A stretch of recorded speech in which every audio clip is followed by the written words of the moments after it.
$500,000 in debt. The inheritance solves everything. No one will suspect a thing from an accident on that highway. Wow, just let those terrifying words sink in for a moment. Welcome back, everyone. I am your host, and before we dive deep into today's chilling journey, I need to remind you. This is a dramatic fictional account, inspired by complex family dynamics shared via email. Our storyteller is about to face the ultimate betrayal from the one person he was supposed to trust the most. I do not know about you guys, but my heart is already pounding. Let us jump right in and see if he survives this deadly trap.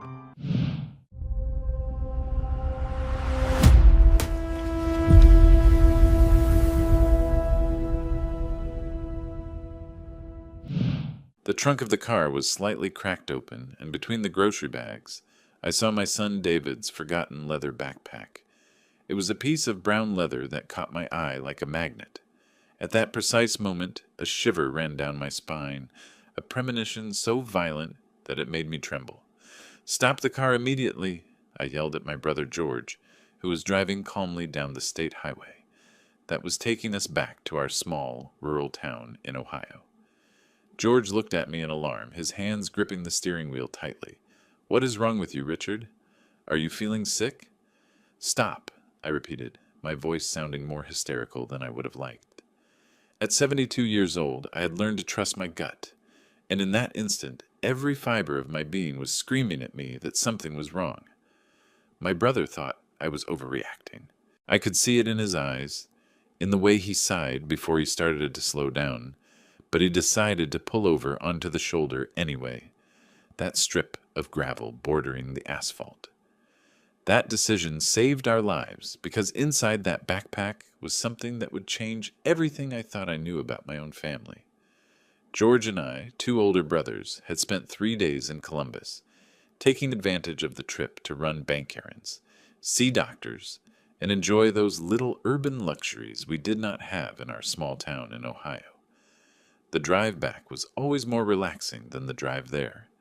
George drove with that calmness that comes from years of experience, humming old Frank Sinatra and Johnny Cash songs, while the late afternoon sun painted the landscape in golden tones. We were about an hour away from town when I decided to get more comfortable.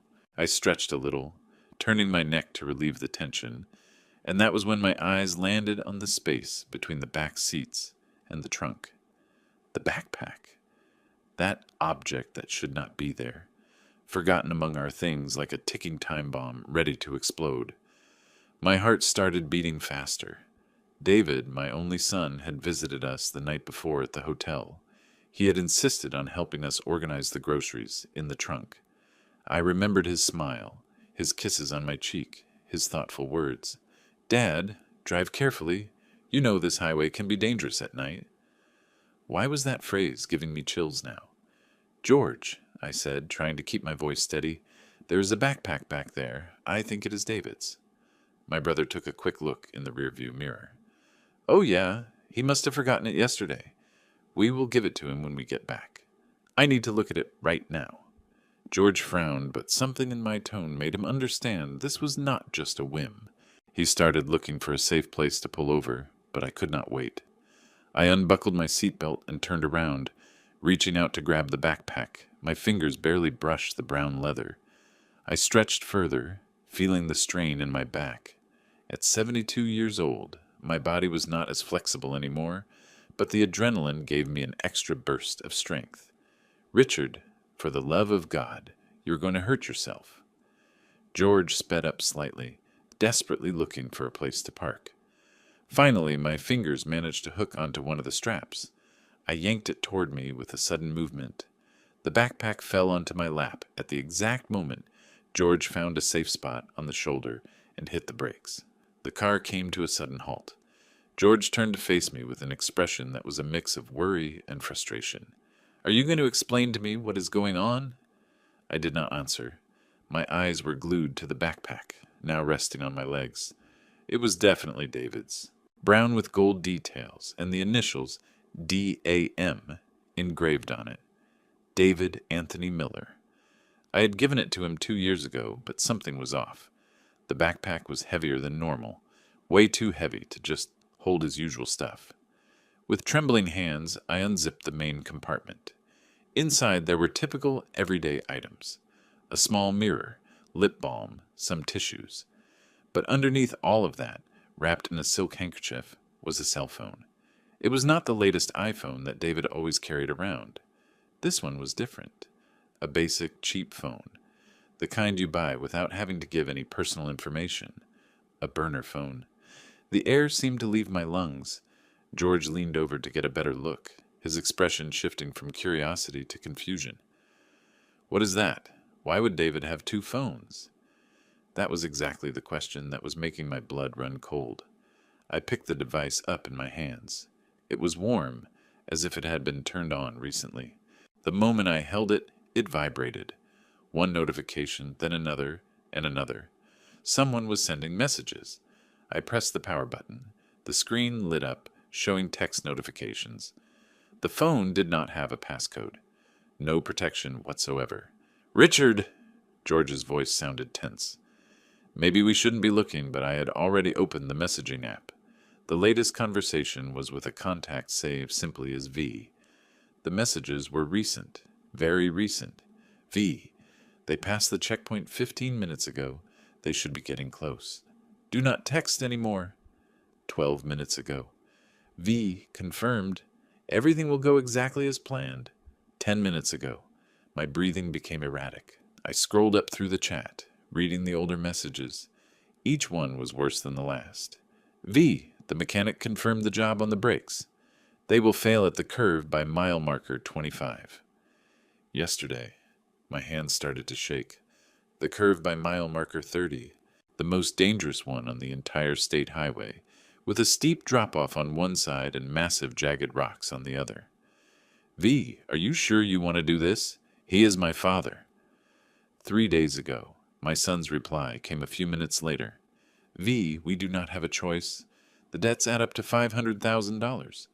If we do not pay, Victoria and I are dead. The inheritance solves everything. Dad has property worth over $2 million. No one will suspect a thing from an accident on that highway. 3 days ago, the phone slipped from my hands. George quickly caught it and started reading, his face twisting into a mask of pure horror. "My God," he whispered, "this cannot be real." But I knew it was real. In that dreadful moment, all the pieces fell into place. David's frequent visits these past few weeks, his insistence on me giving him power of attorney, his questions about my will, about my bank accounts, his nervousness when I told him I preferred to wait before signing any paperwork. "Keep reading," I told George, my voice sounding like it belonged to a stranger. My brother dragged his finger across the screen. There were more messages, conversations dating back 2 months. There were pictures, photos of documents David had secretly taken, my last will and testament, bank statements, property deeds. "Richard, we need to call the police right now." George was already fishing for his own phone. "This is attempted murder." "Not yet." "What do you mean, not yet? Your son is trying to kill you." He was right, but something inside me pushed back against the idea. I needed to think. I needed to understand before making a move. I stared straight ahead. According to the odometer, we were at mile marker 22. The deadly curve was only 8 miles away. The silence inside the car was deafening. George kept looking at me, waiting for an explanation, waiting for me to say something that made sense. But how do you explain that your own son has planned your death with the same cold detachment of someone booking a vacation? "I need to think," I muttered, gripping the burner phone in my hands as if it were a venomous snake. "I need to understand everything before we do anything." "Think?" George's voice shot up an octave. "Richard, there is nothing to think about. David and that damn Victoria have planned to murder us. They sabotaged the brakes. At any second we could—" "I know," I interrupted, my voice sounding bizarrely calm. "But if we call the police right now, they will find out. And if they know, they will find a way to run or destroy the evidence. We have to outsmart them." My brother looked at me like I had lost my mind. Maybe he was right. Maybe the shock of discovering my own son's betrayal had snapped something in my brain. But as I held that phone, as I reread those cold, calculating messages, something inside me began to change. The pain was there, of course, a deep, lacerating agony tearing at my chest. But rising above that pain, something else started to grow. Something cold, something sharp, rage, not the kind of explosive anger that makes you scream and break things. No, this was different. It was an icy rage, as clear and precise as a scalpel. David had planned my death, my only son, the boy I had cradled in my arms, the boy I had raised all on my own after his mother died of cancer when he was barely 10 years old. That same person had decided that I was worth more dead than alive. $500,000 in debt, $2 million in property. The math was simple for him, apparently.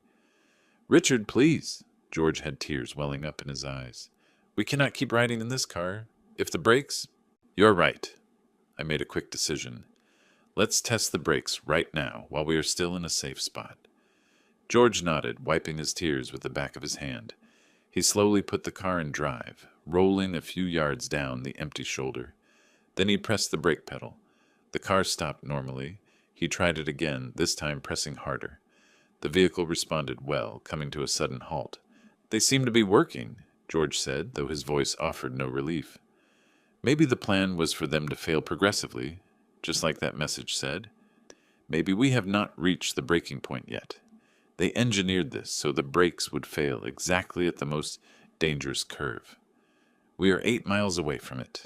The mechanism is probably rigged to deteriorate gradually. The precision of the plan was terrifying. He did not want the car to break down just anywhere. He wanted to ensure that when the brakes gave out, we would be in the absolute worst spot imaginable. A place where an accident was guaranteed to be fatal. A place where no one would question two older gentlemen simply losing control of their vehicle. I looked down at the phone again. There was a message I had not read completely before. "V. The mechanic said it is undetectable.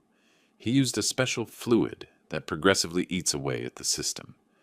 By the time they reach the critical point, there will be no way to stop the car. And after the impact, the fire will take care of destroying all the evidence.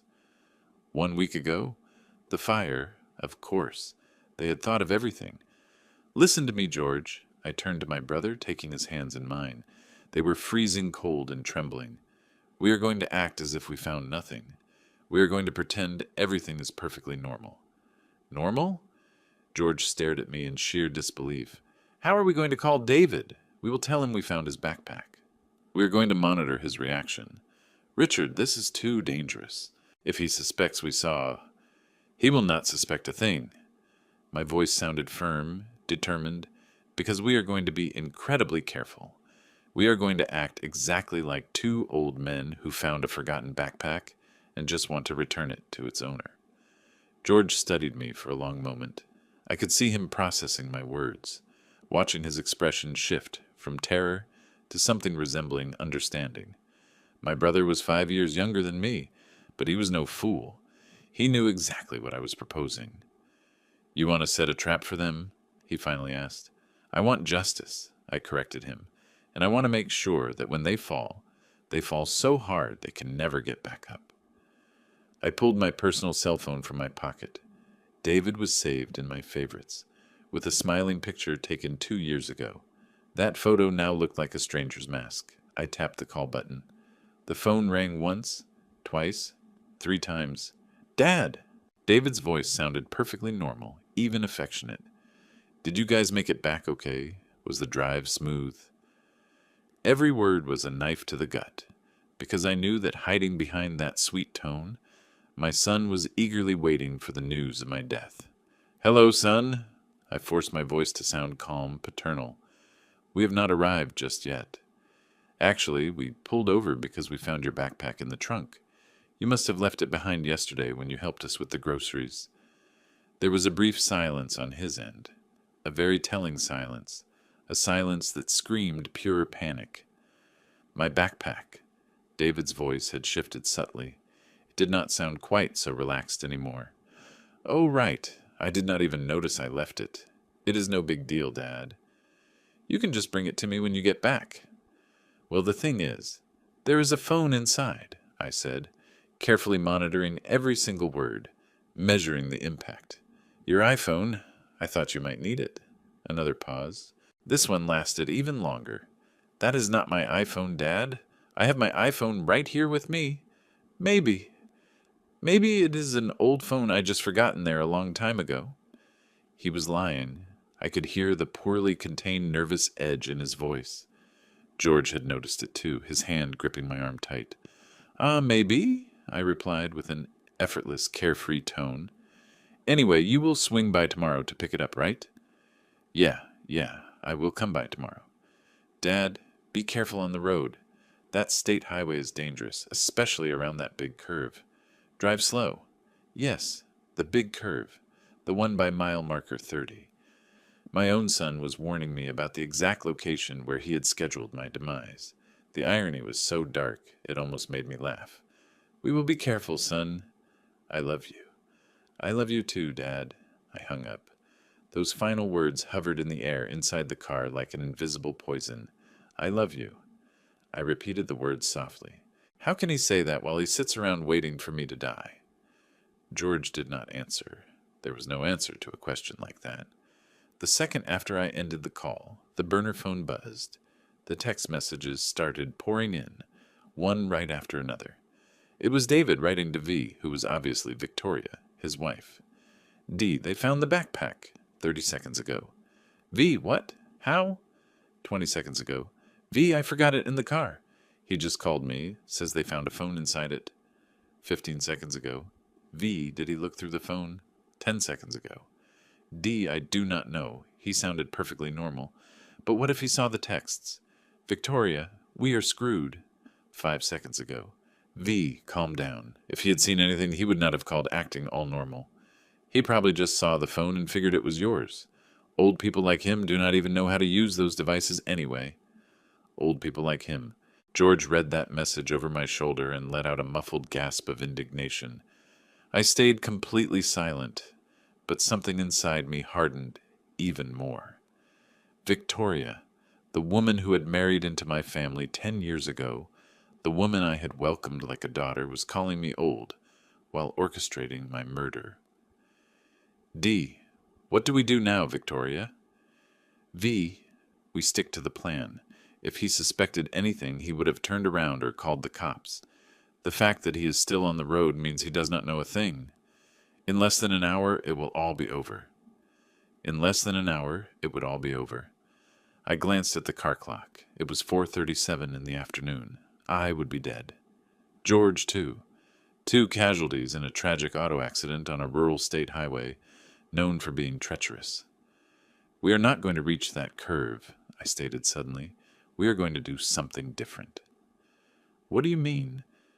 George stared at me, blending fear with curiosity. We are going to pretend the car is having issues. We are going to call a tow truck and ask for a lift. But we are not going home. We are heading straight to an auto repair shop. Understanding lit up George's face, so they can document what they did to the car. Exactly. We need physical evidence. The text messages are important, but a professional mechanic's report is bulletproof. George nodded slowly, wiping away the last of his tears. I could see him transforming as well.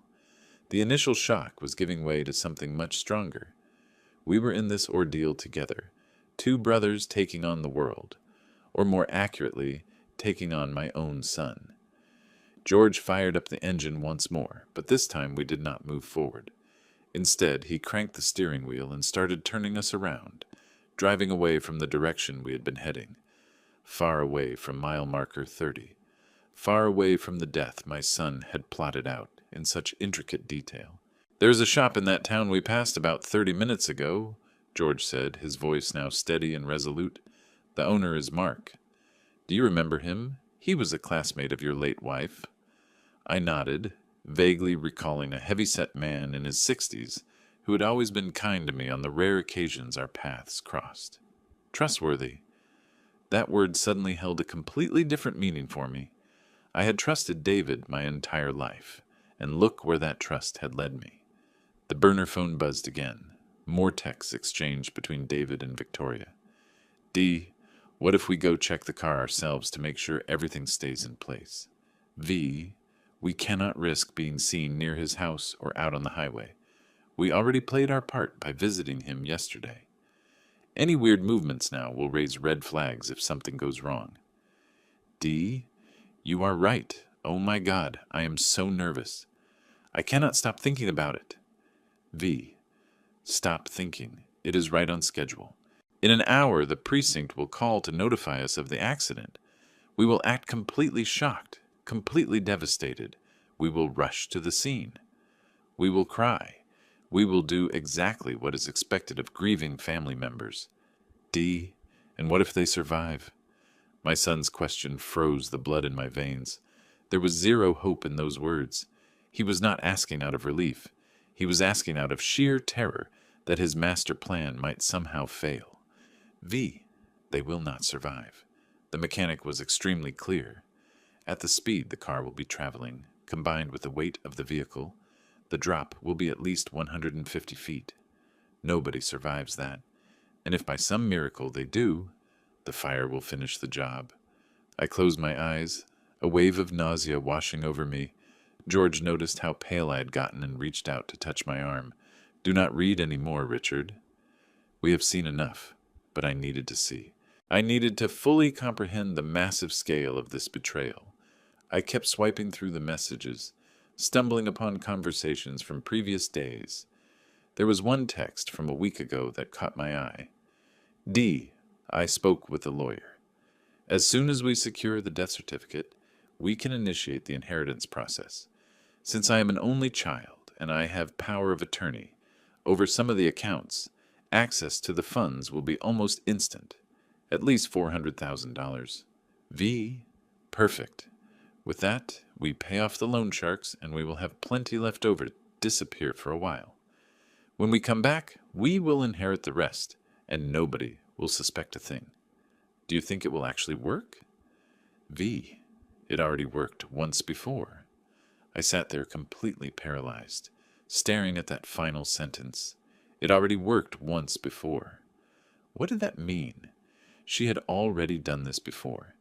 Victoria had murdered someone else. George, who was still reading over my shoulder, let out a choked gasp. Richard, this woman is a killer. I kept searching, my fingers trembling violently as I scrolled down the screen. I found the chat log that explained everything. It was from 3 months ago.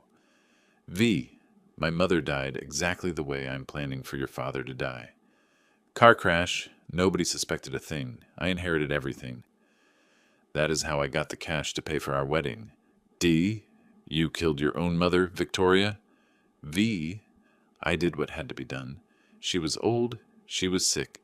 She was going to die in a few years anyway. I just sped up the inevitable and secured our future. Now we are going to do the exact same thing to Richard. Think about it, David. Your dad is in his 70s. How many more years do you honestly think he has left? D, is it really worth waiting around and risking losing everything because of our debts? I do not know, Victoria. He is my dad. V, he is an obstacle, nothing more. Love does not pay off a $500,000 debt. Love does not stop the loan sharks from breaking our legs. Or worse, your father is our one and only way out. D, okay, we will do it. Okay, we will do it. 5 simple words that sealed my death warrant. My son had chosen between his father and the money. He had chosen the money. Between my life and his comfortable lifestyle, he had chosen his own. The car came to an abrupt halt, and I realized we had arrived at the mechanic's shop. It was a modest cinder-block building with a massive open garage door, where you could see several vehicles in varying stages of repair. A hand-painted sign read, Mark's Auto Repair, reliable service since 1985. A man in grease-stained overalls stepped out when he heard the engine. It was Mark, grayer than I remembered, but wearing the same benevolent expression on his face. George, Richard. His smile instantly vanished the moment he saw our faces. What happened? Are you guys okay? George stepped out of the car first, walking right up to him. I climbed out much slower, still clutching the burner phone, mentally calculating what to say, how to explain everything without revealing too much right off the bat. Mark, we need your help, I said, my voice sounding far calmer than I actually felt. We need you to inspect the brakes on this car immediately, and we need you to document every single thing you find. The mechanic furrowed his brow, staring down at the vehicle. Brake problems? Did you feel something weird while you were driving? Not exactly, George chimed in, but we have good reason to believe someone might have sabotaged the braking system. Mark looked at us with an expression caught halfway between shock and deep concern. This was not your everyday request. People did not just roll into an auto shop asking to document an act of sabotage. This is very serious, he said slowly. If someone tampered with the brakes on a vehicle, we are talking about attempted murder. You guys should call the police. We will, I assured him. But first we need rock-solid evidence. Can you help us out? Mark studied me for a long moment, then gave a firm nod. Of course. Give me a few minutes. I'm going to get the car on the lift and check everything out. If something is not right, I will find it. While he got everything set up, George and I sat down in a small waiting area outfitted with cheap plastic chairs and stacks of old magazines. The heavy stench of motor oil and gasoline filled the air. Normally, that smell would have bothered me, but right now I barely even noticed it. My mind was somewhere else entirely, aggressively processing everything I had just uncovered. David had not just planned to end my life, but he had also married a woman who had murdered her own mother. How had I completely missed it? How had I been so utterly blind? I thought back to the wedding 10 years ago. David looking absolutely radiant at the altar. Victoria looking gorgeous and charming, telling me through a stream of tears that her mother had died in a tragic car wreck just shortly before they met. She had literally cried while telling me that story. Crocodile tears. I knew that now. Crocodile tears while she was probably celebrating her perfect crime on the inside. And I had bought every single word of it. I had opened up my home, my family, and my heart to her. The burner phone vibrated again. This time it was a phone call. The name flashing on the screen read, V. Victoria was calling. I glanced at George, who was shaking his head violently from side to side. We definitely shouldn't answer, but a small part of me desperately wanted to hear her voice. I wanted to confirm that the monster sending those texts was actually real. I let it ring until the call finally rolled over to voicemail. A few seconds later, a voice message notification popped up. With shaking hands, I hit play. David, pick up this damn phone. Your dad just called me. I need to know if he looked through this cell phone. If he saw those messages, everything goes straight to hell. Call me back the second you hear this. I shoved the phone deep into my pocket, right as Mark walked into the waiting room. His expression was incredibly grave, and he was carrying a small container filled with dark, sludgy fluid in his hands. Gentlemen, he said, his voice heavy with grim certainty, you need to see this. He led us out into the garage where the car was suspended high on the hydraulic lift. He pointed a greasy finger directly at the braking system, specifically at the hoses that transported the brake fluid. Look right here. Someone injected a highly corrosive compound directly into the brake fluid. This is something I have only seen one other time, back during an insurance fraud case. This chemical progressively degrades the internal lining of the lines. The brakes work perfectly normal at first, but after a certain distance or a certain amount of use, the hoses weaken until they completely rupture. How much further would we have made it before they failed? I asked, even though I already knew the horrible answer. Mark ran some mental calculations, glancing over at the car's odometer. Based on the amount of chemicals they pumped in and factoring in the weight of the vehicle, I would say roughly 6 to 10 miles tops. After that, the brakes would have completely stopped working without a single shred of warning. 6 to 10 miles. We would have hit mile marker 30 on the dot. The deadly curve. The plan was flawless. diabolically flawless. Can you document all of this? George had already pulled out his smartphone and was aggressively snapping pictures. We need hard evidence. I'm already on it. Mark had brought out a digital camera and was meticulously photographing every single angle of the compromised braking system. I'm also taking samples of the contaminated fluid to send off for lab analysis. This right here is hard evidence of a felony crime. Gentlemen, you need to call the cops right now. He was right. We had more than enough. The damning texts on the burner phone, the physically sabotaged car, the professional documentation from a licensed mechanic. It was time to make the call. But right before I could pull out my own phone, David's burner buzzed again. This time it was a different kind of message, coming from a number that was not saved in the contacts. Unknown number. The payment is ready. $1,000, just like we agreed. I will wire the funds the second you confirm the service is complete. The corrupt mechanic, the man who had happily taken a cash payout to become an accessory to a brutal murder. And suddenly an idea struck me. We are not calling the police just yet, I announced, completely surprising both George and Mark. My brother looked at me like I had lost my grip on reality. Richard, we have everything we need. The texts, the rigged car, the physical evidence. What more do you possibly need? I need David and Victoria to believe that their plan actually worked. The words rolled off my tongue with a chilling clarity that honestly surprised me. I need them to think they won. I need them to think I am dead. That is the only way they will completely drop their guard. Mark scratched the side of his head, looking utterly perplexed. I do not understand why you would go through all that.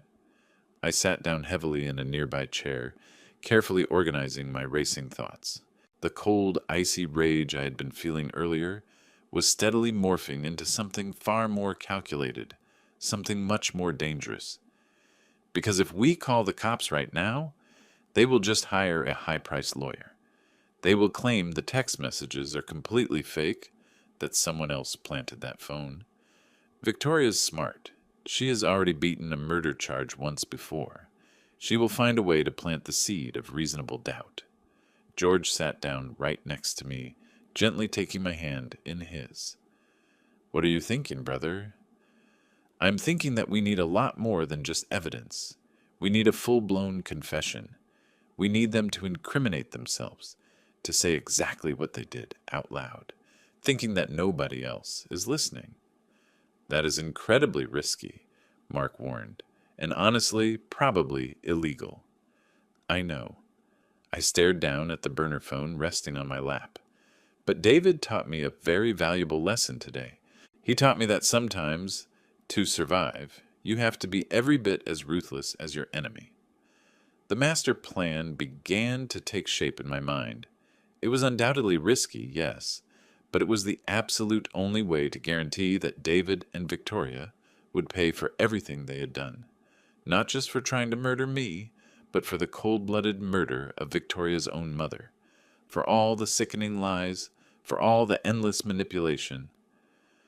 I'm going to head back home, I announced, but not in this car. Mark, do you have a vehicle you could loan us? The mechanic gave a thoughtful nod. I have an old pickup truck. It is not fancy by any means, but it runs perfectly fine. Perfect. George and I will drive back in that truck. This car stays right here as physical evidence. I need you to lock it up somewhere completely safe, and do not breathe a word to a single soul that we were ever here. And what exactly are you going to tell David when you get back? George still looked highly skeptical.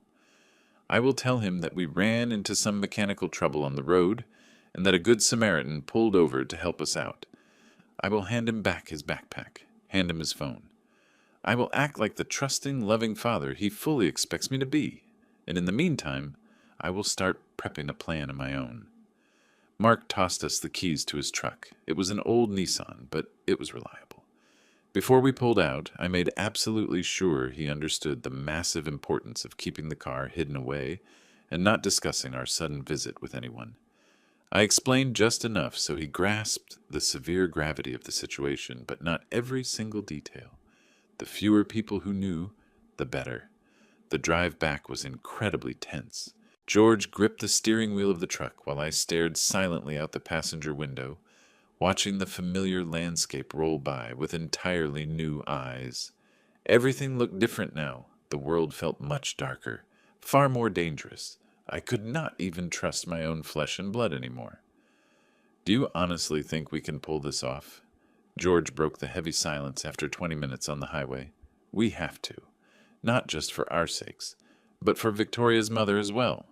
She deserves justice, even if she is no longer here to see it happen. My brother nodded slowly, but I could still see the deep worry etched into his eyes. He was scared. I was too. But the fear was no longer paralyzing me. It was giving me raw strength. By the time we finally pulled up to my house, the sun was already dipping below the horizon, painting the evening sky in deep shades of orange and red. The house looked completely peaceful, perfectly quiet. No one looking at it would ever suspect that its owner had just uncovered a plot by his own son to murder him. We walked in through the front door. Everything was exactly the way I had left it 3 days ago. The potted plants that desperately needed watering, the mail piling up on the entryway table, the absolute normalcy of a life that no longer existed. "I'm going to take a hot shower," I announced, dropping my overnight bag in the hallway. "I need to think." George nodded, fully understanding that I needed a moment to myself. As the hot water cascaded over my shoulders, I finally allowed myself to break down and cry.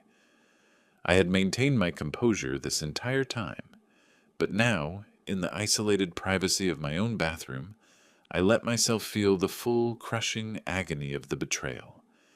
David, my baby boy, the child I had rocked to sleep, the boy I had tirelessly nursed back to health when he was sick, the boy I had defended against the entire world. That exact same child now actively wished for my death. Where did I go wrong? What did I do wrong as a father? But then I thought back to those text messages, the icy coldness with which David had accepted Victoria's twisted plan, the terrifying ease with which he had chosen cold, hard cash over my life. And I realized that maybe, just maybe, it was not my fault. Maybe some people are simply born with something fundamentally broken inside them. Or maybe Victoria had just slowly poisoned his mind over the course of their 10-year marriage. I stepped out of the shower feeling significantly stronger, much more determined. I threw on some comfortable clothes and headed downstairs to the kitchen where George was brewing a pot of tea. "David called," my brother said without even looking up at me. He wanted to know if we made it back safe. I told him yes, that we had a minor issue with the car. But a kind gentleman stopped to help us out. He sounded incredibly relieved. Relieved because the master plan had failed, or perhaps relieved because I still had not figured out the horrific truth. "All right, now I need to make a phone call." I grabbed my personal cell phone, not David's disposable burner. I scrolled down looking for a specific name in my contacts. Catherine Davis, my lawyer and close personal friend for the last 30 years. Catherine picked up on the second ring. "Richard, what a pleasant surprise. How was your trip to Columbus?" "Catherine, I need to see you first thing tomorrow morning. It is highly urgent and extremely strictly confidential." There was a brief pause on the line. Catherine knew me well enough to immediately detect the dead serious tone in my voice. "Are you okay? Did something happen?" "I cannot talk over the phone, but I desperately need your help with a legal matter. Something that will require changing my will and several other major legal documents. I will be in my office at 9 in the morning. Does that work for you?" "Perfect. Thank you, Catherine." I ended the call and looked right at George. "Tomorrow we start building our trap. But tonight I'm going to pay a little visit to my son." "What?" George nearly dropped his teacup. "Richard, that is too dangerous." "If he suspects anything, he will not suspect a single thing, because I am going to give him exactly what he expects to see. A loving, completely clueless father." I grabbed David's backpack, which I had carefully stashed away. I was going to hand it back to him personally and watch every single microscopic detail of his reaction. The drive over to David's place took about 15 minutes. He lived in a nice, middle-class neighborhood, in a two-story house that I had personally helped him put the down payment on 5 years ago. Now that thought just made my stomach churn. I had heavily invested in his happiness, and this was exactly how he repaid me. Victoria's car was parked in the driveway. Perfect. I wanted to see them both. I rang the doorbell, gripping the backpack with a remarkably steady hand. I heard footsteps approaching the door. It swung open, revealing David. He looked incredibly tense, with deep dark circles under his eyes. He had clearly been crying. "Dad," his voice actually trembled. "What are you doing here?" "I just came by to drop off your backpack, son." I held the bag out to him with a warm, fatherly smile. "I did not want you sitting around worrying about it." David took the backpack with a shaking hand. His eyes immediately darted downward, frantically searching for the burner phone. He found it sitting exactly where I had left it, wrapped up neatly in the silk handkerchief. "Thank you, Dad. You really did not have to go out of your way to come all the way over here." "It is no trouble at all. Besides, I wanted to check in and make sure you were doing okay. You sounded a little off on the phone earlier." "Off?" David let out a nervous chuckle. "No, not at all. Just tied up with a few things." Victoria suddenly appeared right behind him, her facial expression carefully neutral. "Richard, what a surprise. Please, come on in." I walked into the house I knew so well. Everything looked perfectly normal. Framed family photos hanging on the walls, plush, comfortable furniture, the picture-perfect image of a happy, thriving home. But now I knew the sickening truth hiding right behind that flawless facade. "Can I get you something to drink, Dad?" David shoved the backpack into a nearby hall closet, shifting his body to block my view. He was probably discreetly checking the phone. "No, thank you. I just wanted to drop this off and head back home. It has been an incredibly long day." "How was the trip back?" Victoria had taken a seat on the couch, her posture relaxed, but her eyes sharp and alert. "David mentioned you guys ran into some car trouble." "Ah, that." I waved my hand dismissively. "Just a weird noise coming from the engine, nothing major. I have not had the time to take it into the mechanic yet." I caught the incredibly brief exchange of looks between David and Victoria, a silent conversation. They were wondering why the master plan had completely failed, why I was standing right there in their living room, breathing instead of rotting at the bottom of a ravine. "Well, thank God you are both safe and sound," David said, walking back over after stashing the backpack. "That highway can be pretty dangerous." "Indeed it can," I nodded, looking him dead in the eyes. "Especially right around that massive curve by mile marker 30, am I right?" David went visibly pale. "Yeah, that curve is notoriously bad." I stood up, smoothing out my slacks. "Well, I will leave you two to get some rest. I just wanted to make sure I got your bag back to you, son." David walked me over to the front door. Before stepping outside, I pulled him into a hug. I felt his entire body instantly tense up in my arms. He was incredibly uncomfortable. I genuinely wondered if he had ever actually felt any real love for me, or if this entire relationship had just been one giant act. "I love you, David." "I love you too, Dad." Lies. It was all a giant lie. The night he would discover that his father was not as foolish as he thought. The night the prey would become the hunter. Saturday passed in a sort of tense calm. George and I spent the day preparing the house for dinner. I cooked David's favorite dish, that homemade pot roast he had loved since childhood. Every time I had made it before, I had done it with love. Today I was making it with a completely different purpose. While the meat cooked slowly, I prepared the other element of the evening. Catherine had gotten me a small recording device, discreet and highly effective. I placed it strategically under the dining table, hidden among the decorative centerpieces. I also activated the voice recorder on my phone, which I would leave carelessly on the table. "Are you sure about this?" George asked me for the 100th time that day. He was nervous, twisting a dish towel in his hands. "Completely sure," I replied. I tasted the pot roast, adjusting the salt. Tonight, David and Victoria will show their true faces. I just need to push them in the right direction. At exactly 7 o'clock, I heard Victoria's car pull up in front of the house. My heart started beating faster, but I kept my expression perfectly calm. George took his position in the kitchen, ready to serve the food when needed. I opened the front door with a massive smile. David looked as sharp as always, wearing an elegant sweater, with his hair perfectly styled. Victoria stood beside him, dressed casually but refined. The absolute picture-perfect image of a successful young couple. "My dear kids, come in, come in." I hugged them both, instantly feeling the stiff tension in their bodies. David kissed my cheek, his lips feeling ice-cold against my skin. "It smells delicious in here, Dad," he said as he walked into the house. "It is your special pot roast. I know how much you love it." Victoria handed me a bottle of wine. "To go with dinner, Richard." I took the bottle, immediately noticing the expensive label, likely bought with the money she fully expected to inherit very soon. We sat down in the living room while George served the appetizers. The conversation was incredibly superficial at first. The weather, the news, trivial comments about absolutely nothing important, but I could feel the thick tension simmering just beneath the surface. David was watching me very closely, as if searching for any sign that something was wrong.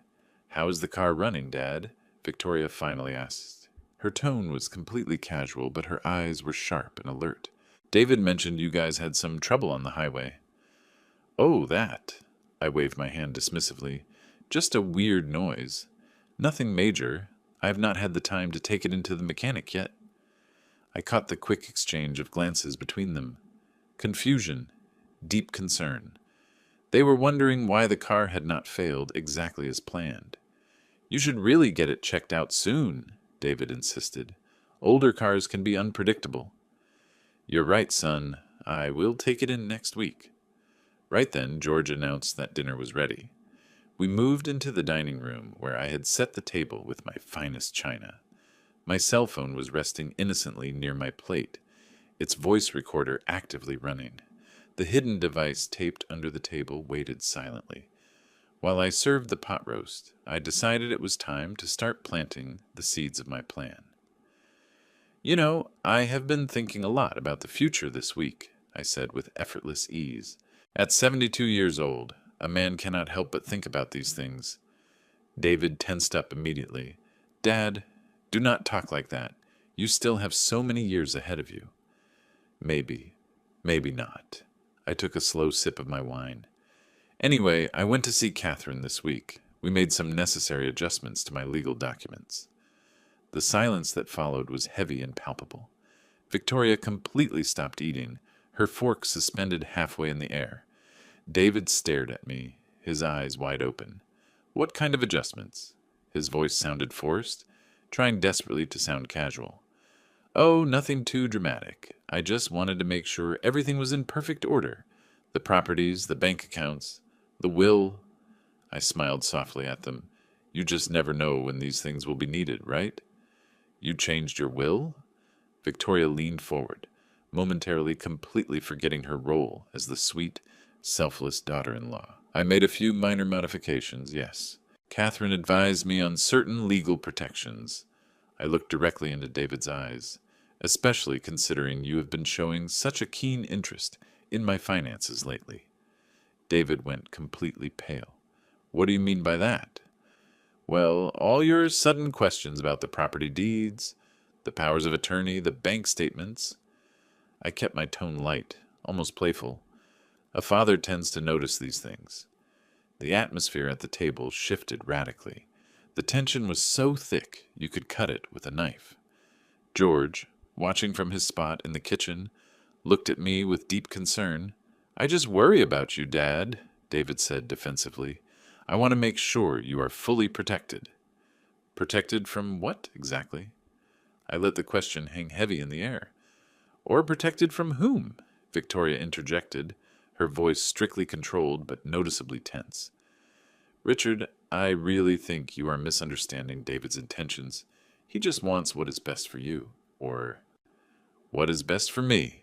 I repeated, slowly placing my fork down on my plate. Tell me, Victoria, does what is best for me include a car ride with sabotaged brakes? The silence that immediately followed was absolute. David had literally stopped breathing. Victoria sat completely motionless, her face frozen in a mask of pure shock. What? What are you even saying? David finally found his voice, but it sounded high-pitched and hysterical. I'm saying that I know absolutely everything. I leaned back comfortably in my chair, watching them calmly. I know about the burner phone. I know about the text messages between you and Victoria. I know all about your master plan to kill me on the curve by mile marker 30. David stood up so abruptly that his chair crashed backward onto the floor. This is completely ridiculous. What are you even talking about? Sit down, David. My voice was as cold as ice. And stop acting. I found your backpack in the car. I found the phone. I read every single message. Every detailed step of your plan to murder me just to get your hands on my inheritance. Victoria had jumped to her feet as well, her face flushing bright red with sudden anger. This is absolute insanity. I have no idea what phone you're talking about. Someone is lying to you, Richard. Someone is manipulating you against your own son. Really? I pulled the cheap burner phone out of my pocket and placed it right in the middle of the table. So this does not belong to you, David? And all these messages about the $500,000 in debt? The texts about hiring a mechanic to sabotage the brakes on my car? David stared down at the phone as if it were a highly venomous snake. His lips trembled violently, desperately searching for words that just would not come. You, Victoria began, stepping toward me in a highly threatening manner. You have absolutely no right to go through our private things. I have every right in the world when those private things include detailed plots to murder me. I stood up facing her down. Despite my 72 years, I was not going to let this woman intimidate me. And I was not the only target, was I, Victoria? You killed your own mother, too. Victoria's face transformed completely. The mask of the charming, sweet daughter-in-law completely vanished, revealing something incredibly dark and dangerous underneath. You do not have a single shred of proof? She spat the words at me. That phone could belong to anyone. Those messages could be completely fake. But they are not? My voice remained steady and unshaken, and I have a lot more than just the phone. I have the car. I took it to a mechanic I trust. He documented every single detail. The corrosive chemicals injected into the braking system. The exact mathematical plan, ensuring they would fail right at mile marker 30. David suddenly broke down crying, heavy, racking sobs shaking his entire body. Dad, please, you have to understand. We were desperate. The loan sharks were going to kill us. If we did not pay them, we did not have a choice. You did not have a choice? The raw anger finally bled through my voice. Your only option was to murder your own father? Do you have any idea how many times I have bailed you out when you had money problems? How many times I paid off your debts, funded your whims, and this is exactly how you repay me? You do not understand, David screamed. This time was different. It was way too much money. And you have so much of it, Dad. $2 million just in property. Why should we have to sit around and wait for you to die naturally? There it was, the exact confession I needed, perfectly recorded on 2 separate devices. David's sickening words floated in the air like toxic poison. George had stepped out of the kitchen, watching the entire scene unfold in absolute horror. Victoria realized, entirely too late, exactly what David had just admitted out loud. "Shut up!" she screamed at David, violently grabbing his arm. "Do not say another word." But the damage was already done. David collapsed back into his chair, weeping uncontrollably. The entire facade of the loving, worried son had completely crumbled to the ground, revealing the ugly greed and sheer desperation hiding underneath. "It is a little too late for silence," I said, my voice loaded with a calm I definitely did not feel. "You have already confessed, and every single word has been recorded." Victoria spun around to face me, her eyes narrowed to dangerous slits. "Recorded? I pointed directly at my cell phone resting on the table. Modern technology, Victoria. Even us old folks know how to use it when the situation calls for it. Her face twisted into a horrendous grimace of pure, unadulterated fury. In 2 lightning-fast steps, she snatched the phone off the table and violently smashed it against the hardwood floor. The screen shattered, sending fragments of glass scattering everywhere. "There goes your little recording," she growled. I smiled. That was the exact reaction I had anticipated. That was only one of them. There's another device hidden in this room, and backups in the cloud, and copies sitting in my lawyer's office. Destroying a cell phone does not erase the truth. Victoria stood completely paralyzed, slowly processing my words. David lifted his head, his eyes bloodshot and swollen. "Dad, please, we can work this out.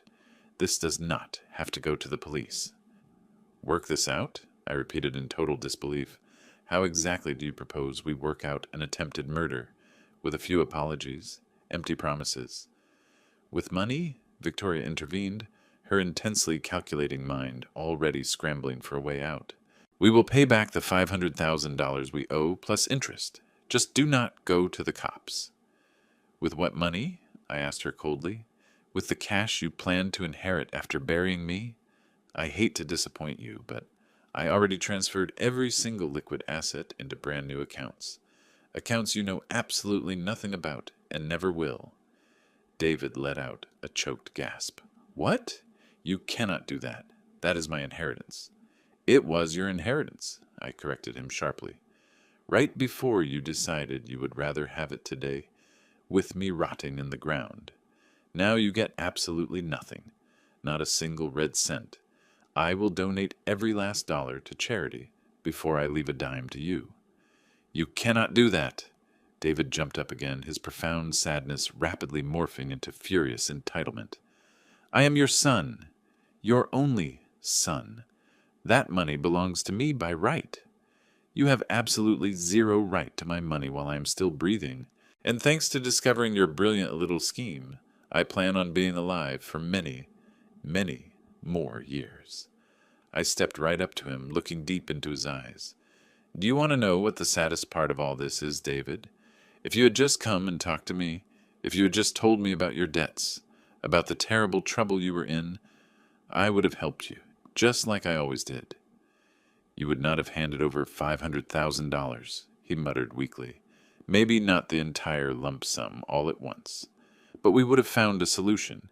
We could have negotiated with the loan sharks, set up a solid payment plan. We would have solved this together, as a family." My voice actually wavered slightly. "But instead of coming to me, you chose to murder me." Victoria started pacing back and forth across the room like a caged animal. "This is entirely your fault," she spat viciously at David. "I specifically told you to double-check that backpack before we walked out of the hotel. I told you to make absolutely sure you did not leave anything incriminating behind." "Now you are blaming this on me?" David screamed back at her. "You are the one who proposed this whole sick thing. You were the one who said this was our only way out. Because you would not stop crying about the massive debts. Because you desperately wanted to maintain this lavish lifestyle we cannot even afford." I stood there watching them argue, viciously blaming each other, exposing all the ugly broken cracks in their marriage. George stepped up beside me, placing a hand on my shoulder in a quiet gesture of solid support. "That is enough," I finally announced, my voice slicing right through their bitter argument. "I do not care about your marital issues. All I care about right now is justice. Justice for myself, and justice for Victoria's mother." Victoria froze in her tracks. "What did you just say?" "Your mother, Athos, the woman you murdered 11 years ago using the exact same playbook. Sabotaged brakes, a treacherous curve, a highly convenient death." I picked up a thick manila folder I had prepared with Catherine earlier that day. I have the official accident report right here. I have the notes from the original investigator, who strongly suspected foul play but could never physically prove a thing. And now I have the pattern. 2 elderly victims, 2 identical fatal car crashes, 2 extremely fast inheritances. All the color completely drained from Victoria's face. David was staring at her with rapidly growing horror. Victoria, is it true? Did you actually kill your own mother? He already told you it is true, I answered for her. It is literally right there in the text messages on the burner phone. She bragged that she had done it once before, and that it worked perfectly. And you accepted it anyway. You knew you had married a cold-blooded killer, and yet you still decided to help her murder your own father. David clamped his hands over his mouth, the intense physical nausea blatantly obvious in his expression. But honestly, I could not tell if he was sick over Victoria's past crimes, or just sick that they had finally been caught. We are done here, Victoria declared suddenly. Her voice had completely shifted again, turning ice-cold and aggressively calculating. You do not have a single shred of actual proof regarding my mother. That case has been closed for over a decade. And as for your car, we will hire top-tier experts who will testify that the brake damage could have been purely accidental or caused by an unknown third party. And what about David's recorded confession? I raised an eyebrow. He was under extreme emotional duress. Any decent lawyer will easily get it thrown out as unreliable. We will just tell the judge you manipulated him, that you deliberately confused him. She stepped dangerously close to me. You are an old man, Richard. Our lawyers will happily argue that you are senile, hopelessly paranoid, just inventing crazy conspiracy theories about your own family. Go ahead and try it, I said, refusing to back up an inch. And while you're at it, you can explain to the judge why your husband was carrying around a prepaid burner phone filled with highly detailed conversations about my murder. You can explain exactly why a licensed mechanic documented corrosive chemicals injected into my brake lines. You can try to explain away all the magical coincidences matching your mother's tragic death. It is not enough evidence, Victoria insisted, though now there was a distinct, trembling edge of desperation bleeding into her voice. Maybe it is not, but it will certainly be enough to completely ruin both of your lives, even if you somehow avoid prison. And believe me, I will do absolutely everything in my power to ensure you both end up behind bars. I saw genuine, unadulterated fear spark in David's eyes. Dad, please. David suddenly dropped to his knees right in front of me, his hands desperately grabbing at the fabric of my slacks. Please, there has to be another way around this. If we go to prison, those loan sharks are going to come after us anyway. We will be dead within a month. You really should have thought about that before you decided to rack up massive debts with violent criminals, I replied without a single ounce of emotion. Or better yet, before you convinced yourself that murdering me was an acceptable solution. George gently touched my shoulder. Richard, I think it is time we call the police station.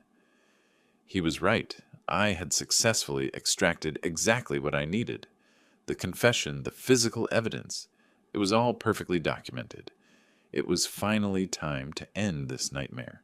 But right before I could reach into my pocket for my backup phone, Victoria moved with the sudden lethal speed of a striking snake. She snatched a large chef's knife off the kitchen counter. The sharp steel blade gleamed brightly under the dining room chandelier as she pointed it directly at my chest. Nobody is calling anyone, she stated, her voice returning to a dangerously calm whisper. We're all going to sit down, and we are going to figure out a civilized solution to this little problem. George let out a terrified gasp. David scrambled to his feet, staring at his wife in sheer horror. Victoria, what the hell are you doing? Exactly what I should have done from the very beginning, she replied, her eyes locked dead on mine. Taking complete control of the situation. I looked down at the knife, then back up at Victoria, and much to her surprise, I actually smiled. Go right ahead, I told her calmly. Threaten me with a deadly weapon. Actually, better yet, just use it. Make absolutely sure the security cameras get a good, clear shot of it. She blinked, a wave of confusion washing across her face. What cameras? I pointed up toward the upper corners of the dining room. I had them installed this morning. 4 hidden cameras, all currently recording in high definition, all streaming completely live to an off-site secure cloud server. I was partially bluffing.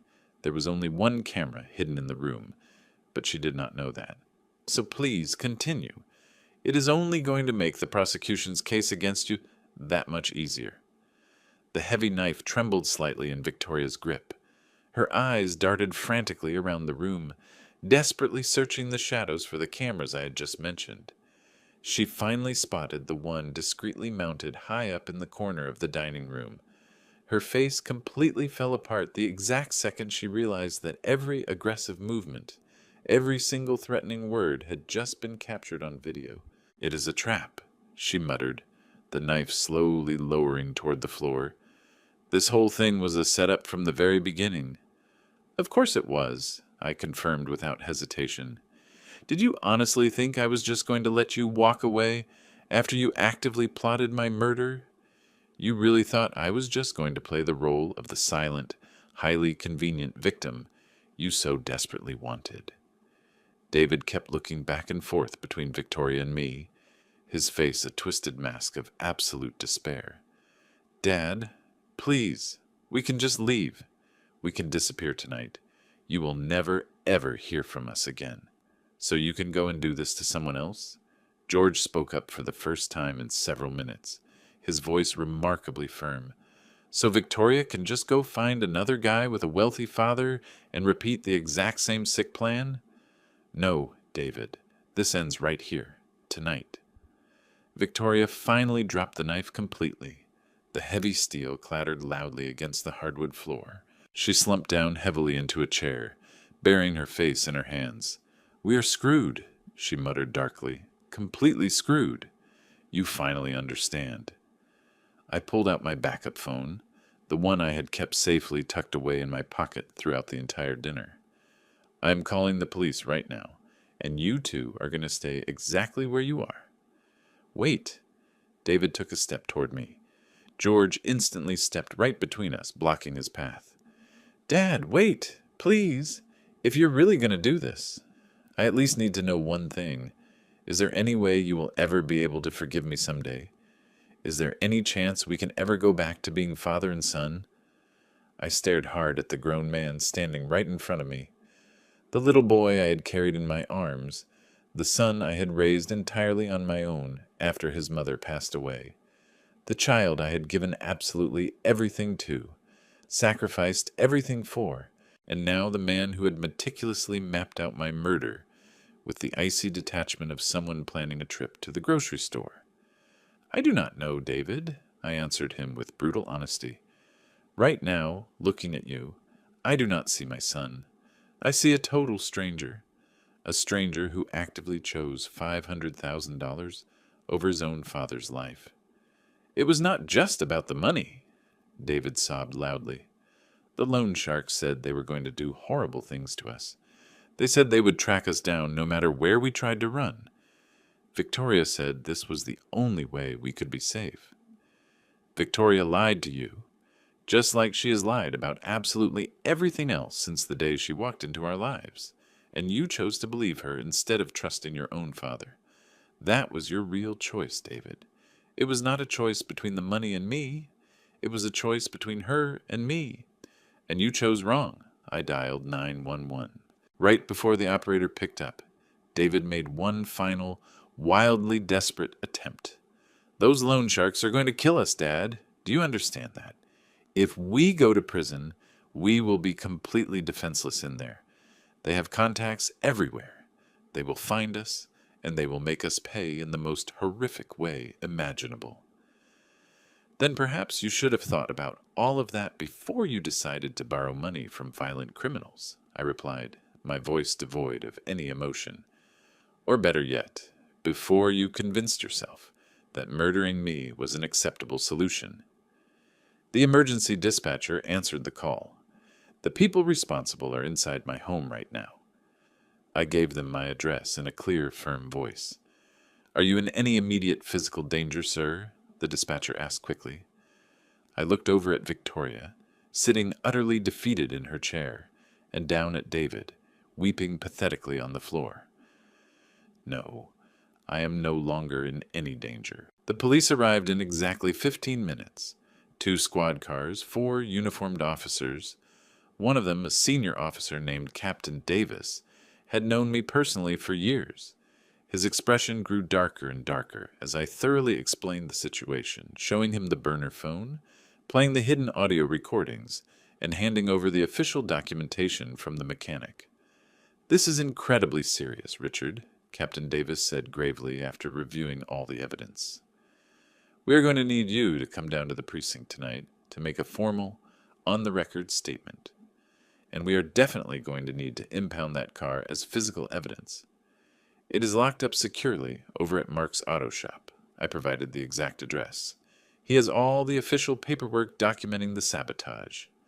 The other officers were already placing David and Victoria in heavy steel handcuffs.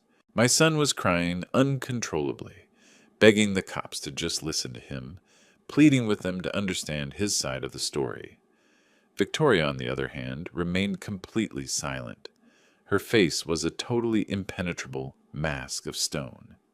"You have the right to remain silent," one of the arresting officers began, reciting their Miranda rights. "Anything you say can and will be used against you in a court of law." I stood there watching the entire scene unfold, as if I were floating outside my own body. The woman they were arresting was my daughter-in-law, and that man was my own son. He carried my blood in his veins. He had grown up right here in this very house, and now I was the one sending him away to prison. George wrapped his arms tightly around me as the officers marched David and Victoria out the front door. "You did the right thing," he murmured quietly into my ear. "You had absolutely no other choice." "I know," I whispered back, "but that does not make it hurt any less." Right before they shoved him into the back of the police cruiser, David turned to look at me one last time. "Dad, please, do not let them do this to me. I am your son." I did not answer him. I physically could not. If I opened my mouth, I did not know if I would start screaming or just break down crying. The cruiser finally pulled away, its flashing red and blue lights illuminating the quiet, peaceful neighborhood night. Several neighbors had stepped out onto their porches or were peering through their front windows, watching the intense drama unfold. By tomorrow morning, the entire town would be talking about this. Captain Davis stayed behind for a few minutes, finishing up his official report. "Richard, I know this is incredibly hard for you, but I want you to know that you absolutely did the right thing by reporting this. Attempted murder is no joke." "What happens now?" I asked, my voice sounding incredibly tired. "Based on the mountains of evidence you just handed over, they will be formally charged with premeditated attempted murder. Between the audio recordings, the text messages, and the physical evidence on the car itself, the case against them is incredibly solid. We are also going to immediately reopen the investigation into the death of Victoria's mother. Will they go to prison? Almost certainly, for a very long time. You are going to have to testify against them at the trial. Are you going to be ready for that?" "Yes," I answered without a single second of hesitation. "I will be ready." After everyone finally left, George and I were left standing alone in the deafening silence of the house. The dining room table was still perfectly set. The pot roast was growing cold on untouched plates. The expensive wine remained undrinkable in the glasses. The lingering ghosts of a warm family dinner that never actually happened. "Do you want me to crash here tonight?" George asked softly. "Please." We sat together in the living room in complete silence, slowly processing everything that had just happened.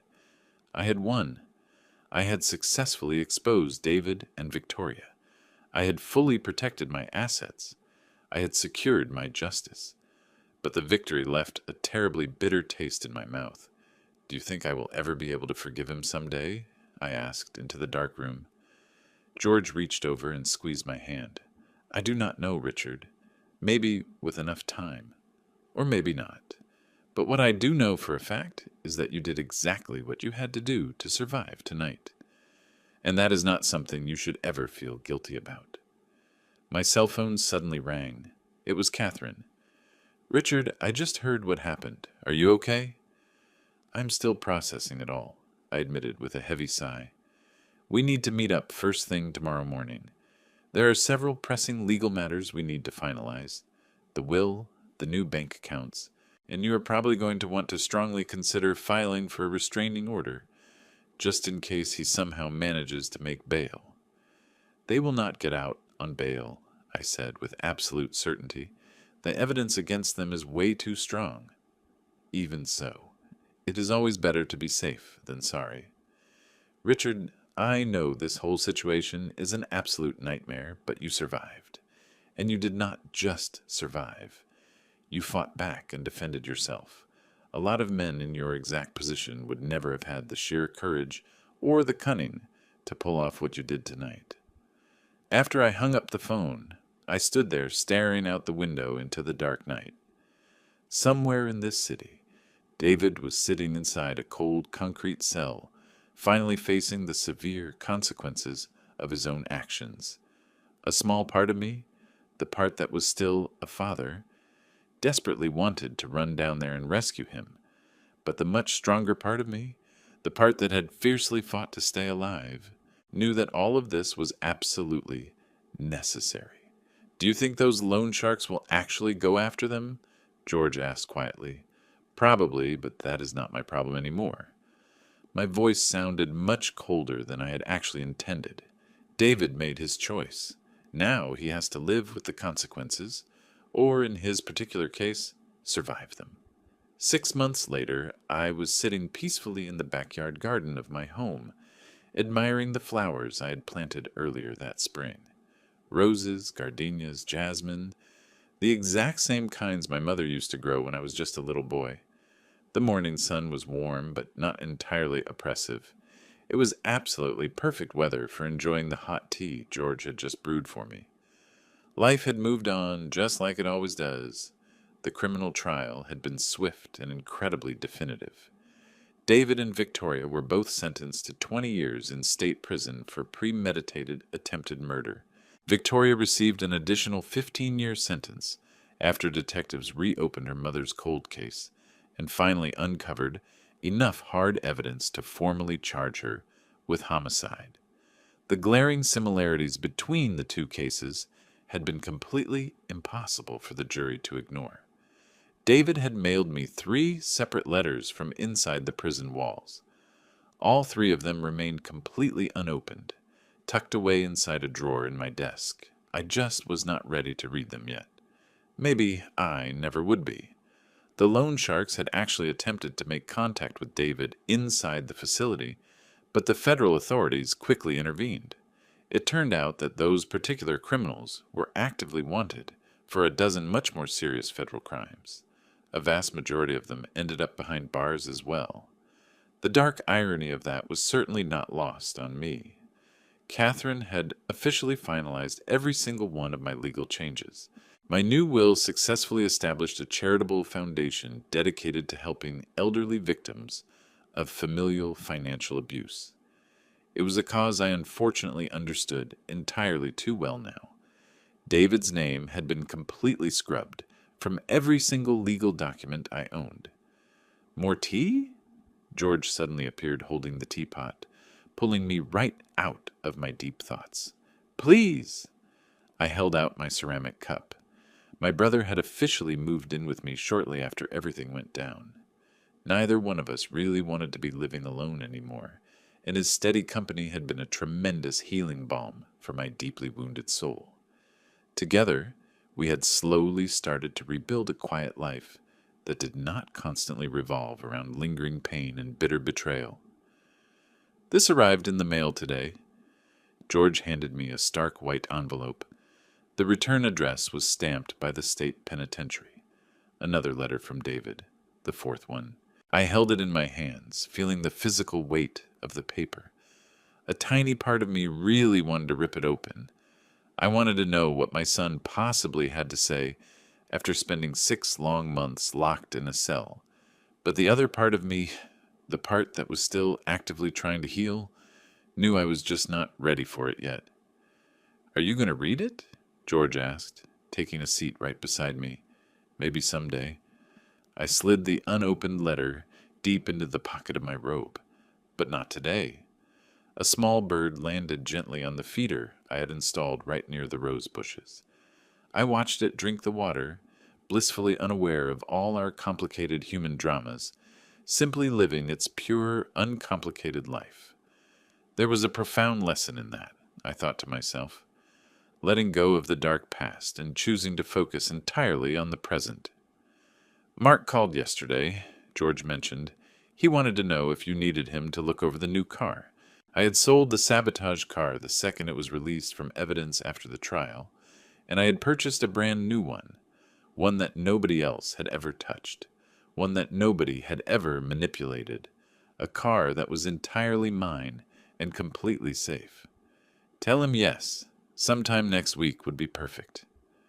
The warm breeze rustled the leaves of the jasmine plant, carrying its incredibly sweet perfume across the yard. I closed my eyes, allowing myself to fully sink into this brief moment of absolute peace. I had survived, not just physically, but emotionally as well. I had faced down the absolute worst betrayal imaginable, and I had actually come out the other side. Not without my scars, of course. The scars were definitely still there, running deep and entirely invisible. They would probably never completely fade away. But I had slowly learned how to live with them. I had learned not to let them dictate who I was anymore. "Do you know what the strangest part of all this is?" I said suddenly. "I do not actually miss him. I really thought I would, but I do not.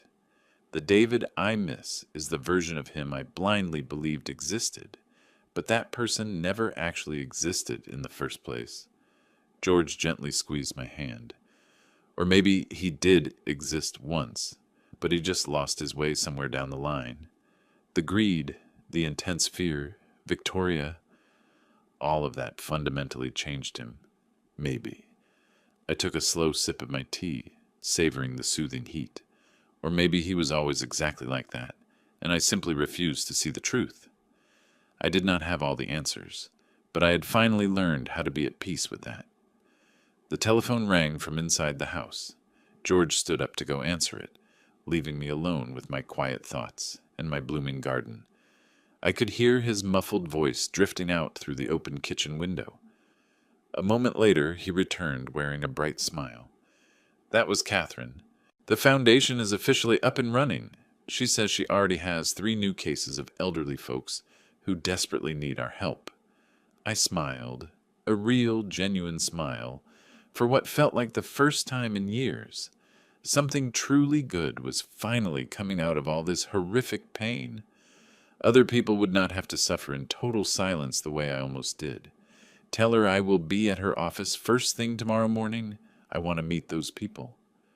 The morning sun continued its slow climb into the clear blue sky. The rest of the day stretched out before me, overflowing with brand new possibilities. I was not afraid anymore. I was no longer constantly looking over my shoulder, nervously wondering who was secretly plotting to hurt me next. I had learned the absolute hardest lesson life has to offer, that sometimes the greatest danger comes from the exact place you least expect it. It comes right from the people you love the most. But I had also learned that a man is vastly stronger than he ever imagines, that you can survive even the deepest, most devastating betrayal. I leaned back in my patio chair, feeling the warm sun radiating against my face. At 72 years old, I had somehow managed to start an entirely new life. A life without David, yes, but also a life completely free of fear, free of sickening lies, free of hidden murder plots. A life that, for the first time ever, was entirely my own. George sat back down right beside me, and together we silently admired the lush garden. We did not need words. We had dragged each other through hell, and we had made it out of the other side together. The rest of my life stretched out before me just like this garden, full of endless possibilities, full of new growth, full of beauty, full of peace. And this time around, I was going to live it strictly on my own terms, without fear, without betrayal. Just me, my quiet garden, and the beautiful tranquility that only comes after the storm has passed. The gentle breeze carried that sweet aroma of jasmine once again. I took a deep, grounding breath. I was alive, I was completely free, and for the first time in a very long time, I was truly at peace. "You know what, George?" I said, softly breaking the comfortable silence. "What is it, brother?" "I think I'm going to plant a few more rose bushes next week. Red ones exactly like the ones Mom used to keep." George smiled warmly. "Sounds absolutely perfect to me. I will help you dig." And so, sitting right there in that sun-drenched garden in Ohio, two older brothers started actively planning for the future. Not a dark future built on betrayal and pain, but one built entirely on hope and renewal. Because in the very end, that is exactly what survivors do. We keep moving forward. We plant new flowers. We build entirely new lives. And we learn how to find genuine peace right in the middle of the chaos. That brown leather backpack I had spotted in the trunk of the car 6 months ago had exposed the most agonizing truth of my entire life. But it had also handed me the ultimate opportunity to save my own life, to become vastly stronger, to live with absolute dignity, strictly on my own terms. As the morning sun continued to rise, brightly illuminating every single corner of my garden, I realized that I had been handed an incredibly strange, undeniably cruel gift, a second chance at living, and I was not about to waste a single second of it. "More tea, Richard?" George offered, lifting the ceramic teapot. "Yes, please," I replied, holding out my cup. "And after this, let's head over to the nursery. I really want to take a look at those red roses." Life was continuing on, and I was continuing right along with it. The quiet weeks slowly turned into months, and those months eventually settled into a brand new routine. George and I had found a steady rhythm of life that worked perfectly for us. We ate breakfast together every single morning, tended to the garden in the afternoons, and spent our evenings watching those old classic Western movies we loved so much when we were younger. The foundation I had established with Catherine, appropriately named Justice for Elders, was absolutely thriving. We had already stepped in and helped over a dozen elderly individuals who were facing terrifying situations remarkably similar to my own. Manipulative children, sickeningly greedy relatives, highly elaborate schemes explicitly designed to steal away inheritances. Every single horrific story I listened to served as a stark reminder that I was not alone in this. That familial betrayal, as deeply agonizing as it was vastly more common than most people ever wanted to admit. One Tuesday afternoon, roughly 3 months after the trial concluded, Catherine dropped by the house bearing news. "Richard, there is something you need to know," she said, taking a seat on the living room sofa. "David has officially requested to see you. He filed a formal petition with the judge, specifically asking for permission to have a visitor." My heart instantly accelerated. "He wants to see me?" "Yes. He says he desperately needs to talk to you. He claims there are things he needs to say to you, face to face." Catherine watched my reaction incredibly closely. "You do not have to accept this, Richard. You have every legal right in the world to refuse the visit." I sat there in complete silence, aggressively processing the heavy information. For months, I had strictly avoided thinking about David. I had meticulously built massive emotional walls all around my heart just to protect myself from the lingering pain. But now, the sudden possibility of actually seeing him again was dragging all those buried emotions right back to the surface. "What should I do?" I asked, speaking more to myself than to Catherine. "Only you can answer that," she replied gently. "But I will tell you this much. Closure can arrive in many different forms. Sometimes, confronting the source of your pain directly is a necessary part of the healing process. I could not sleep a wink that night. I tossed and turned in my bed, thinking endlessly about David, thinking about all the wonderful memories we had shared over the decades, the birthdays, the Christmas mornings, the graduations, the swelling moments of absolute pride when he landed his very first real job, the day he got married, the day he looked me in the eyes and promised he would always take care of me. All those violently broken promises. But I also remembered something my late wife used to tell me. Forgiveness is not for the other person, Richard. It is for you. It is to free yourself from the heavy, crushing burden of hate. First thing the next morning, I called Catherine. I will accept the visit, I told her firmly, but strictly on my conditions. I want it to be in a completely neutral room, with armed guards present the entire time. And George is coming with me. Understood, she replied. I will make the necessary arrangements. Exactly 1 week later, George and I walked into the secure visitation room at the state penitentiary. The entire place reeked of cheap industrial disinfectant and lingering hopelessness. The cinder block walls were painted a dull institutional gray that seemed to actively absorb any shred of joy in the room. David was already sitting at a steel table. He was heavily handcuffed, wearing a bright orange prison jumpsuit. The second he saw me walk through the door, his eyes immediately welled up with tears. He looked remarkably different, noticeably thinner, with his hair buzzed extremely short, and something fundamental in his eyes had shifted. That sickening arrogance had completely vanished, replaced by something that looked an awful lot like genuine, soul-crushing regret. Dad. His voice cracked heavily as he said the word. I sat down directly across from him, keeping my facial expression carefully neutral. George remained standing right behind me, a silent but incredibly comforting presence. David, I replied simply. Thank you so much for coming, he whispered. I really was not sure you actually would. I was not sure either. A long, heavy silence stretched between us. David stared down at his handcuffed wrists, desperately searching for the right words. I know that absolutely nothing I say right now can ever fix what I did, he finally began. I know there is no apology in the world big enough to cover trying to murder your own father. But I just needed you to know. I needed to look you in the eye and tell you how incredibly sorry I am. Truly, deeply sorry. Are you sorry because you tried to kill me? Or are you just sorry because you got caught? I asked, my voice dripping with ice. David looked up, thick tears rolling steadily down his pale cheeks.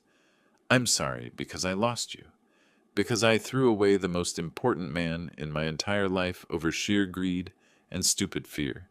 Because I actually let Victoria poison my mind against you. Victoria did not force you to do a single thing, I stated firmly. You made those choices. You chose this path. I know. His voice was barely a raspy whisper now. And I have to live with that sickening guilt every single day, every single night. I wake up in a cold sweat thinking about what I almost did to you, wondering how I could ever let myself become such a monster. And Victoria? I asked flatly. Are you still trying to defend her? We are officially divorced, he said, shaking his head. When the police proved she had actually murdered her own mother, when I realized I was just another easy mark on her list, I could not do it anymore. I could not be tied to her. A little late for that grand revelation, George muttered darkly from behind me. I know. David looked past me to meet his uncle's gaze. Uncle George, I am so incredibly sorry to you, too. I almost killed you as well. George did not reply, but his hand tightened firmly on my shoulder. What exactly do you want from me, David? I asked him directly. Why did you request this visit today? I do not want anything, he replied, his voice finding a shred of firmness now. I just wanted you to know that I am actively trying to change. I am in heavy therapy in here. I am desperately trying to understand how I allowed myself to turn into this vile person. And I wanted you to know that even if I rot in this place for the next 20 years, I am going to spend every single one of them trying to become a man worthy of the father I had. Something in his tone actually made me believe him. Not completely, not yet, but there was a raw, unfiltered sincerity there that I had not seen from him in years. The loan sharks, I said, abruptly shifting the subject. Have they tried to contact you? They tried, David nodded, but they are all locked up now. The federal investigation into them exposed a massive organized crime ring. In a weird way, you reporting me actually helped dismantle that entire syndicate. At least one good thing came out of all this madness, I murmured quietly. Dad. David leaned forward across the steel table, his eyes absolutely pleading. I do not expect you to forgive me. Not today, maybe not ever, but is there any chance, even a tiny one, that someday we might be able to, I do not know, just talk again, like a father and son? I sat there staring at this grown man sitting across from me, my son, the child I had loved with every single fiber of my being, the man who had actively plotted to end my life. I do not know, David, I answered him with total honesty. Forgiveness is not something I can just hand over to you today. Maybe with a lot of time. Maybe when I see that you have actually, truly changed. And I mean with your actions, David, not just your words. That is vastly more than I deserve, he said, wiping the wet tears from his face. Thank you, Dad. Thank you for coming, and just for listening. There is one more thing I need you to know, I said, slowly standing up from the table to leave. The foundation I created using your inheritance money, it is out there actively helping people. Elderly folks who are being financially and emotionally abused by their own families. Every single person we manage to save, every life we manage to improve, it serves as a powerful reminder that even from the absolute worst betrayals, something truly good can grow. David nodded, an incredibly sad, broken smile spreading across his face. That is really good, Dad. That is amazing. I turned around to head for the door, but his shaky voice stopped me in my tracks. Dad, just one last thing. I slowly turned back around. I love you. I have always loved you, even when I was plotting, even when I was doing those horrific things. I know it does not make any sense, but it is the truth. Love without action is just a meaningless word, David, I told him softly. But I truly hope that someday your actions might actually give those words some meaning again. George and I walked out of the prison facility in total silence. It was not until we were safely buckled into the car, driving the long stretch back home, that I finally spoke up. Do you think he has actually changed? I asked. George quietly considered the heavy question. I think he is genuinely trying to change. Whether he actually pulls it off or not, only time is going to tell. But I saw you in that room, Richard. I watched the way you looked at him. There is definitely still love there, buried deep underneath all that pain. Maybe, I admitted with a sigh, but love is just not enough, not after everything he did. No, it is not, George readily agreed. But it is a starting point. If he truly changes his ways, if he uses these 20 years to forge himself into a better man, maybe, just maybe, the two of you can find some way to rebuild something. Later that night, I finally opened those letters David had mailed me. I sat at my desk and read through every single one of them, line by line. They were overflowing with profound regret, with intense sorrow, with desperate pleas for forgiveness. But there was also something else written in those pages, a raw, genuine acknowledgement of exactly what he had done. No cheap excuses, no trying to shift the blame onto anyone else. Maybe there really was a sliver of hope after all. 2 years passed. The foundation continued to grow rapidly. We had successfully assisted over 50 elderly individuals, and the incredible success stories just kept pouring in. Seniors who had firmly reclaimed their dignity, who had successfully protected their life savings, who had finally found the inner strength to fight back. David wrote to me every single month without fail.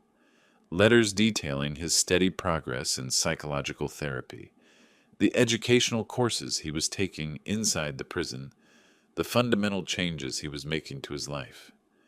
Very, very slowly, I started writing back. They were not deep, emotionally heavy conversations. We started extremely simple. How was the weather? How were the roses doing in the garden? Just small, everyday things. But it was something. One breezy spring afternoon, roughly 2.5 years after that horrific night, I was out tending to the garden when my cell phone rang. It was Catherine. "Richard, I have some news. David has officially filed for a sentence reduction, citing exceptional good behavior and documented rehabilitation. The judge is heavily considering it, but he wants to know your personal stance on the matter." My heart thumped hard against my ribs. How much time would they knock off? Potentially 5 years. He would serve 15 instead of the full 20. I sat down heavily in my patio chair, my mind racing. 20 years. 15 years. The difference was incredibly significant. But did he really deserve it? "I need some time to think about this," I told Catherine honestly. "Take all the time you need. The judge is not making an official ruling until next month." That evening I sat down and talked the whole thing over with George. "What is your heart telling you, brother?" he asked me. "My heart is incredibly conflicted," I admitted. "Part of me still wants him to sit in that cell and pay for every single day of those 20 years. But another part sees my son actively trying to become a better man, and it wants to give him a second chance. Then maybe the question is not what David actually deserves," George said with profound wisdom. "Maybe the question is what you need to do in order to heal completely." He was absolutely right. This was not just David's story anymore. This was my story too, and I was the one who had to decide exactly how I wanted it to end. After a lot of deep soul-searching, I finally called Catherine back.